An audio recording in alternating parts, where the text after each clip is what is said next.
Hello everyone. Today I would like to introduce my next read and share why I choose it. After finishing Still Alice, one question stayed with me. How do people rebuild their lives when something inside them begins to fall apart? With the question in my mind, I started looking for my next novel.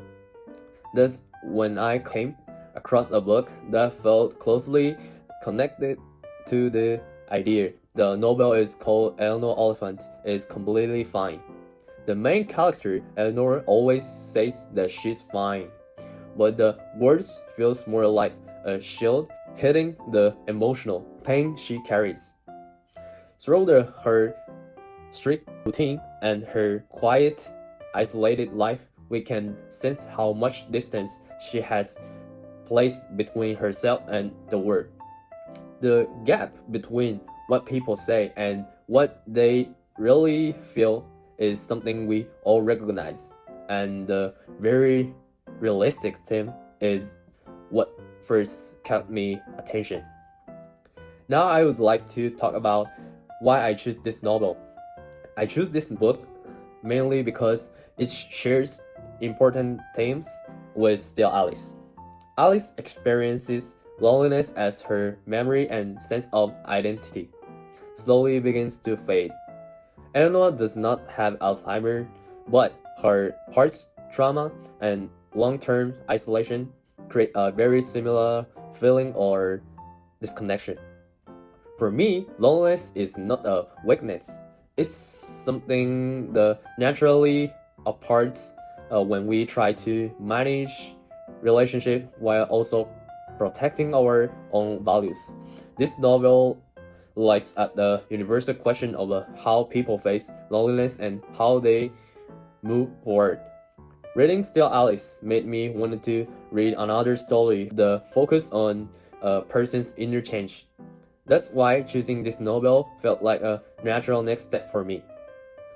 Before going further, I would like to introduce the book itself. Eleanor Oliphant is Completely Fine is the debut novel of the Scottish author Gail Honeyman, published in 2017. It became a bestseller and has been translated around the world. Also, the story deals with heavy topics. The writing also including genetic humor. Because of that, the story feels emotional, engaging, without become overwhelming. The language is easy enough for English learner to follow, but it still has enough depth to feeling meaningful. For this reason, I think it's a good choice for my next reading. Next, I would like to share what I'm hoping to gain for this book. What I'm most looking forward to is seeing how Eleanor grows as she begins to face her own emotion. Still, Alice taught me that even when someone looks stable on the outside, they may be struggle deeply inside. This novel focuses more on emotionally healing and offers a different view of variability. I also hope to find a sense of hope in this story. Many readers say that the book shows small but meaningful steps toward connection and recovery. That's something I feel especially appealing.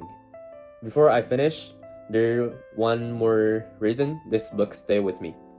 While reading online review, I saw many comments saying Eleanor is a character you can't forget.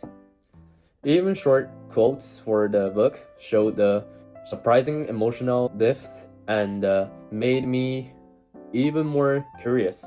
In short, I choose this book because it allows to me continue the emotional journey that began with Still Alice but in a different direction. Themes like loneliness, identity, and change are universal, but the novel seems to approach them with both honest and hope. That's something that feels meaningful to me right now. If this presentation encouraged every one person to pick up this book, I would be very happy. Finally, I would like to thank my teachers and my classmates for this opportunity. As a student study abroad, this class has been especially meaningful to me. Thanks very much for listening.